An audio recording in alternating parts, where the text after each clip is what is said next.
ମୁଁ ଯେତେବେଳେ ବି ଯାଏ ଏତେ ଭିଡ଼ ରୁହେ ଯେ ଭଗବାନଙ୍କୁ ଟିକେ ଦର୍ଶନ ବି କରିପାରେନି। ଭଗବାନ ମୋ ଡାକ ଶୁଣିଛନ୍ତି।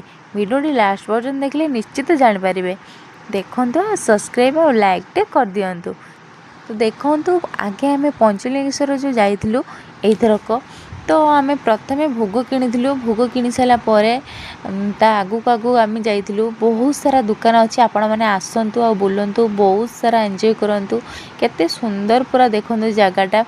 ମୁଁ ପୁରା ଭିଡ଼ିଓ ରେକର୍ଡ଼ ନ କରିକି ରହିପାରିଲିନି। ତ ଦେଖନ୍ତୁ ପୁରା କେତେ ସୁନ୍ଦର। ସେ ସମୟରେ ଉତ୍ସବ ବି ଚାଲିଥିଲା, ତ ମହୋତ୍ସବ ଚାଲିଥିଲା ସେ ସମୟରେ। ଦେଖନ୍ତୁ ବହୁତ ସୁନ୍ଦର ହେଇଛି। ତ ଆମେ ପୁରା ଏତେ ଖୁସି ଅଛୁ ଯେ ପୁରା ଗରମ ଯେତେ ହେଲେ ବି ଠାକୁରଙ୍କୁ ଦର୍ଶନ କରିବା ପାଇଁ ପୁରା ନାଚି ନାଚି ପୁରା ଚାଲିଛୁ। ଏତେ ଦୋକାନ ଥିଲା, ବହୁତ ସୁନ୍ଦର ଦୋକାନ, ପୁରା ଏତେ ସୁନ୍ଦର ସଜା ହେଇଛି। ବାବା ଠାକୁରଙ୍କର ସବୁ ଜିନିଷ ସବୁ ସଜା ହେଇଛି। ତ ଦେଖନ୍ତୁ ଆହୁରି ଆଗକୁ ବି ଦେଖନ୍ତୁ ଏତେ ଥକି ପଡ଼ିଥିଲେ, ମଝିରେ ଥକି ପଡ଼ିଥିଲେ ବୋଲି ଟିକେ ଥଣ୍ଡା ବଗେରା ପିଇବା ପାଇଁ ବସେଇଥିଲୁ। ଆହୁରି ନଡ଼ିଆ ଆଉ ଭୋଗ, ଯେତେ ସାରା ଜିନିଷ ସବୁ ସଜବାଜ ପାଖରୁ ଶଙ୍ଖଚୁଡ଼ି ଆଉ ଶଙ୍ଖ, ବହୁତ ଜିନିଷ। ଯେମିତି ଆମେ ପ୍ରଭୁ ଜଗନ୍ନାଥଙ୍କ ପାଖକୁ ଯାଉ ପୁରୀ, ଯେତେ ଜିନିଷ ମିଳେ ସେତିକି ଜିନିଷ ପଞ୍ଚଲିଙ୍ଗେଶ୍ୱର ପାଖରେ ମିଳିଯିବ। କିନ୍ତୁ ଦେଖନ୍ତୁ ପାହାଡ଼ ଉପରେ କେତେ ସୁନ୍ଦର ପୁରା ଦୋକାନ କରି ରହିଛନ୍ତି। ତାପରେ ଆମେ ପୁରା ଚାଲିଛୁ, ଆଗକୁ ଚାଲିଛୁ। ଥକି ପଡ଼ିଲା ପରେ ବି ମୋ ଛୁଆ ପୁରା ଚାଲିଛନ୍ତି ଆଗକୁ। ତ ଭିଡ଼ିଓଟି ଲାଷ୍ଟ ପର୍ଯ୍ୟନ୍ତ ଦେଖିଲେ ଆପଣ ଜାଣିପାରିବେ କେତେ ସୁନ୍ଦର ସୁନ୍ଦର ସବୁ ଜାଗା, ମାନେ ଏତେ ସୁନ୍ଦର ପୁରା ଆମ ପଞ୍ଚଲିଙ୍ଗେଶ୍ୱର।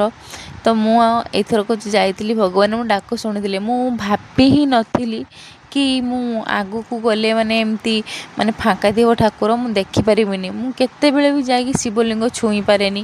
ତ ଯେତେବେଳେ ମୁଁ ଫାଷ୍ଟ ସିଢ଼ି ଚଢ଼ିଲି, ଦେଖନ୍ତୁ କେତେ ସୁନ୍ଦର ଛେଳି ସବୁ ଆସୁଛନ୍ତି, ପାହାଡ଼ ଉପରୁ ସବୁ ଆଉଛନ୍ତି, କାଠ ସବୁ ନେଇକି ଆଉଛନ୍ତି।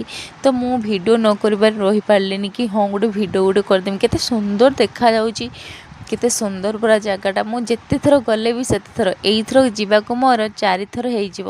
କିନ୍ତୁ ବହୁତ ସୁନ୍ଦର ଜାଗା, ଏତେ ସୁନ୍ଦର ଜାଗା ଯେ ପୁରା ଆପଣମାନେ ଥରୁଟିଏ ଗଲେ ବି ଆସିବାକୁ ମନ ହେବନି।